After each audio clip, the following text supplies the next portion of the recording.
noite. Boa noite a todos. Obrigado por terem vindo. Eu, quando cheguei aqui, disseram-me que eu sou speaker.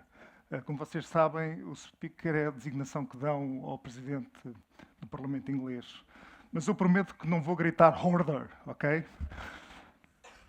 Mas vamos dar aqui uma notícia já para fazer um bocadinho aquecer isto. Eu vinha no comboio hoje de Lisboa e vi uma coisa no Facebook que me fez alterar completamente o início da minha comunicação. Infelizmente não tive tempo de enviar o meme para podermos ver, mas eu prometo que no fim, não tenho muita bonecada, mas no fim vamos passar um pequeno vídeo. E é assim, Marcelo Rebelo de Sousa preferiu ir à Amadora visitar criminosos e condecorar ladrões e não quis ir receber Greta Thunberg, que anda a lutar pela salvação do planeta. O que é que isto provoca nas pessoas? Indignação, no mínimo. Indignação, irritação. Não há direito, como é que é possível? Estes políticos. Isto tem vários problemas. Esta notícia faz todo o sentido. Nós vimos recentemente o Presidente da República a visitar um bairro social, maioritariamente habitado por imigrantes africanos ou seus descendentes. Confere, Amadora é um local onde há vários deste tipo de bairros. Foi no seguimento de um acontecimento de criminalidade, de uma intervenção policial, portanto, confere. Foi visitar criminosos. E, como o Presidente da República condecora muitas pessoas, confere, condecorou ladrões. Ponto 1. Marcelo Rebelo de Sousa não foi à Amadora, foi ao Seixal, como sabem, ao bairro Jamaica. Primeira imprecisão. Mas a Amadora faz mais sentido, porque se nós dissermos que foi ao Seixal, não identificamos imediatamente com este tipo de ambiente de imigrantes africanos. A Amadora passa melhor. Falar com criminosos. Não temos maneira de saber se ele foi falar com criminosos. Nós o que vimos foi o Presidente da República a falar com habitantes daquele bairro, com moradores daquele bairro. Nada nos diz que tivessem que ser criminosos. Mas estamos no seguimento de um ambiente que se instalou, que associa aqueles bairros aos criminosos. Portanto, faz sentido. Tem um ponto de verossimilhança. E não condecorou absolutamente ninguém. Não fez qualquer decoração na sua visita. Não concedeu nenhuma condecoração. Mas é o Presidente da República, tirou selfies, confraternizou com as pessoas, deve ter condecorado. Pessoa menos informada, confere. E isto provoca indignação no incauto. Sobretudo nas pessoas mais velhas, que são mais permeáveis ao tipo de desinformação que graça na internet. Nada disto é verdade, mas tudo isto tem um fundo verosímil. E o truque da fake news é precisamente aproveitar uma certa verosimilhança que pode haver num determinado personagem, num determinado contexto, num determinado acontecimento, e transformar, manipular de forma a que pareça verdade. Ora, não há desculpas, there is no excuses, não é? Para nós sermos permeáveis a este tipo de coisa. A obrigação do cidadão responsável é pensar duas vezes. É fazer um esforço de escrutínio daquilo que lhe é permanentemente vendido. Porque o direito à indignação é uma conquista que vem já de há 200 anos atrás, pelo menos, e que tem evoluído, e que é uma conquista demasiado preciosa para ser desbaratada, para ser mal usada. A indignação provoca-nos sempre uma grande adrenalina. A indignação é muito autocontemplativa, porque se satisfaz a si mesma. E precisa de se alimentar de factos que comprovem a sua justiça. E, portanto, joga muito com as emoções das pessoas, joga muito também com um certo espírito de grupo, um certo espírito tribal, um certo espírito de coletivo, de identificação com os outros à nossa volta que também estão indignados e que também se revoltam. Nós temos vários exemplos históricos, porque isto não há nada de novo debaixo da lua, como dizia um célebre químico e filósofo. Nós tivemos a revolta de Maria da Fonte. Toda a gente já ouviu falar, no século XIX, a revolta de Maria da Fonte. A revolta de Maria da Fonte são os coletes amarelos do século XIX em Portugal. Se houvesse coletes amarelos, eles tinham-nos vestido. Como é que começa a revolta de Maria da Fonte? Começa com uma desinformação. E os poderes públicos, na altura, tiveram culpa, como têm hoje, ao permitir, talvez porque lhes convenha, cidadãos desinformados, só que o feitiço depois pode virar-se contra o feiticeiro. Começou porque as pessoas que estavam habituadas a enterrar os seus mortos nas igrejas passaram a ter que enterrar os mortos em cemitérios públicos por razões de higiene pública, por razões de saúde pública. Quer dizer, por exemplo, nós sabemos que os muçulmanos não comem carne de porco. Não comem carne de porco porque tiveram um grande problema da peste suína africana, já há muitos séculos, porque é um problema endémico naquelas regiões, e, portanto, comer carne de porco prejudicava a saúde. Mas não se conseguia explicar isto às pessoas. Então, qual é a forma que os poderes religiosos, que eram os mais esclarecidos na época, arranjaram para convencer as pessoas a deixar de comer carne de porco? É um animal infecto e é contra a religião. E toda a gente obedeceu. Neste caso dos cemitérios, não houve qualquer tipo de esclarecimento, nem sequer houve nenhum tipo de truque para convencer as pessoas a enterrar os mortos no espaço público, nos cemitérios públicos. Porque, enfim, os mortos tinham que estar em solo sagrado. E começou a revolta de Maria da Fonte, que depois se propagou a muitas outras reivindicações. Sobretudo tiveram a ver com razões fiscais, impostos, etc. Nós, em França, tivemos agora um detonador para os coletes amarelos, que foi o aumento dos combustíveis. Mas depois, imediatamente, alastra o movimento com reivindicações, a maioria das quais até bastante justas, que exigem muito mais coisas.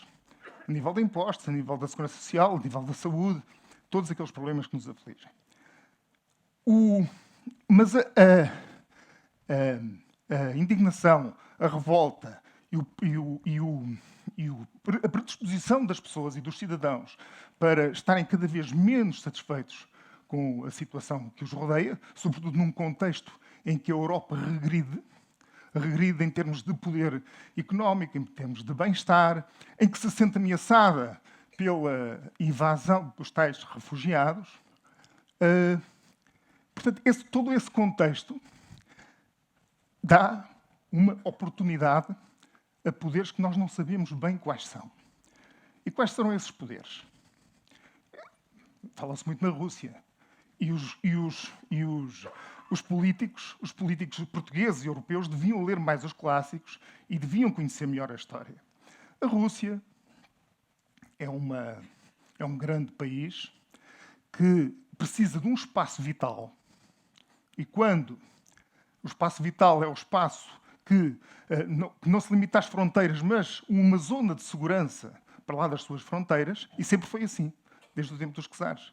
E quando a Rússia perde a antiga União Soviética, as repúblicas do Báltico, Estónia, Lituânia e Letónia, e quando estes países aderem à União Europeia e à NATO, que é uma organização militar, o espaço vital russo está ameaçado e o caldo entornado. E, portanto, não há qualquer... E quem diz isto diz a Ucrânia, diz os problemas da Ucrânia por causa da Crimeia, etc. E, portanto, não há qualquer cultura histórica que faça com que os líderes mundiais conversem, conheçam estas situações, que debatam entre eles o que é que poderão fazer para evitar certo tipo de situações. É evidente que os russos, como sempre fizeram, têm interesse na desestabilização da Europa. Mas isto são teorias da conspiração. Não temos nenhumas provas de que estejam por detrás destas situações, das fake news, dos populismos, etc. A verdade é que isto também dá uma oportunidade a líderes que, mesmo que não sintam determinados valores ou não acreditem em determinados valores, que são normalmente considerados populistas e bastante radicais, aproveitem este ensejo para se implantarem. Portanto, são uma espécie de oportunistas que aproveitam o sentimento das populações para, enfim, fundarem estes movimentos, estes partidos, etc., que depois começam até a fugir-lhes ao controle, porque depois as multidões fogem muito ao controle.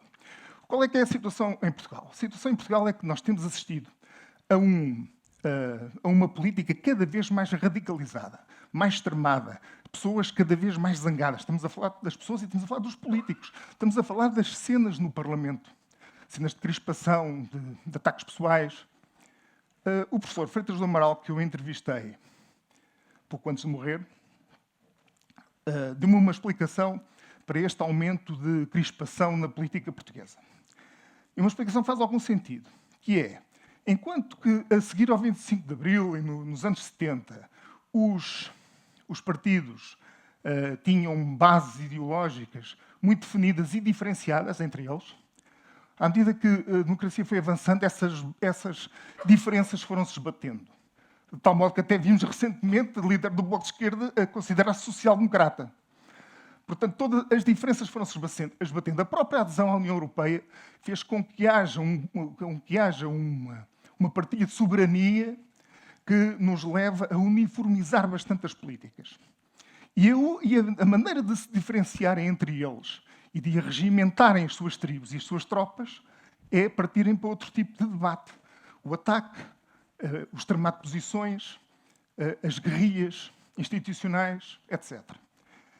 Porque os partidos passaram a funcionar também, e, portanto, os partidos do sistema têm muita responsabilidade nos perigos do populismo, embora não tenham responsabilidade direta, têm responsabilidades indiretas, porque os partidos passaram a funcionar como clubes de futebol, com as suas claques, com os seus hooligans, com as suas bandeirinhas, com os seus slogans vazios de sentido, com as suas juventudes partidárias que funcionam como claques de futebol e também funcionam como escola de empregos.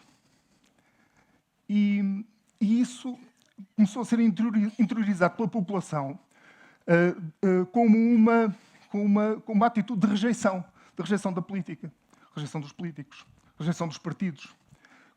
O considerar que são todos muito parecidos, se não mesmo iguais. E reparem, a partir daí, os tais movimentos populistas aproveitam, primeiro, identificam descontentamentos, os impostos, atacamos a temática dos impostos. A seguir, a corrupção. Pedro Magalhães, que entrevistei há pouco tempo, vocês conhecem, politólogo, especialista em estudos de opinião, fazem vários estudos sobre as coisas que preocupam as pessoas. Em tempos de crise, o que preocupa mais é o desemprego. Em tempos mais desafogados, começa a vir ao de cima a corrupção, como uma das preocupações principais das pessoas. E a corrupção, embora seja apontada pelas pessoas como um problema do sistema político, tem mais tolerância em tempo de vacas gordas. Em tempo de vacas magras é muito valorizado pelo eleitorado. Culpas dos políticos do sistema, porque a corrupção realmente existe, muito aproveitada também pelo populismo que a vê em todo lado, mesmo onde ela não existe. E, portanto, toda esta dinâmica da claque, do vazio de sentido nas propostas e nos slogans, da uniformização e esbatimento de diferenças e arranjar diferenças artificiais que provocam guerras e descontentamento e crispação na sociedade, é a parte da responsabilidade que os poderes moderados, os partidos moderados, têm nesta situação. Reparem bem, mesmo nos partidos que são do sistema e que são moderados, estamos a falar dos partidos do Partido Socialista, do Partido Social Democrata, sobretudo, que são partidos de poder, mesmo os moderados dentro desses partidos já não existem. Os próprios militantes, simpatizantes desses partidos estão radicalizados. O que é um contrassenso, porque são partidos democráticos, pluralistas. E isso nota-se muito nos debates e nas redes sociais, nas tais claques. Nota-se muito e isso depois tem um efeito de contágio a toda a sociedade. E, portanto, o que eu vim aqui alertar, com base enfim, no conhecimento que eu tenho, que eu cubro a política há muitos anos, há quase 30 anos, é que noto uma evolução que vai completamente em contraciclo contra um mundo mais pacífico que nós realmente temos, segundo todas as estatísticas. Repara, a Europa teve em guerra durante séculos. Está no período de paz mais longo desde a Idade Média. Desde 1453, quando acaba a Idade Média, só deixou de estar em guerra em 1870, por um curto período de 35 anos. E só depois da Segunda Guerra Mundial. E, portanto, isto vai todo em contraciclo. Eu vejo que o meu tempo está a acabar, porque é um assunto que dá pano para mangas. Era só para pensar, para as pessoas estarem alerta. Não há desculpas para estarmos desinformados. E também temos uma responsabilidade cívica, que é escrutinar, exigir, mas exigir com a indignação certa, não é com a indignação por tudo e por nada. Exigir de uma forma construtiva aos nossos poderes, aos deputados que nós elegemos, aos nossos autarcas, que estão mais próximos de nós, que façam, por favor, uma inversão de sentido nas suas táticas, nas suas estratégias e, sobretudo, na obrigação de compromisso. A política é compromisso, diálogo e não guerra. Vou pôr um pequeno vídeo, só como prometi. Posso outra? Indignar? Acho que sim, força. Não tenho mais. Posso me indignar amanhã? Eu passo cá amanhã e indignava-me. Mas, não sei, não quero ir lá fora fumar um cigarro e depois indignava-se mais um pouco. Não me dá jeito de indignar hoje. Posso. É que amanhã acho que não vamos ter tempo para indignações, para não. Amanhã temos uma agenda lixada. E mágoa? Posso trazer mágoa amanhã? Amanhã mágoa. O que acha, pessoal? Pronto, era só para vos ajudar. Não gastem indignação. Não gastem, não a desbaratem, não a desperdicem. Devemos indignar-nos quando vale a pena. Muito obrigado.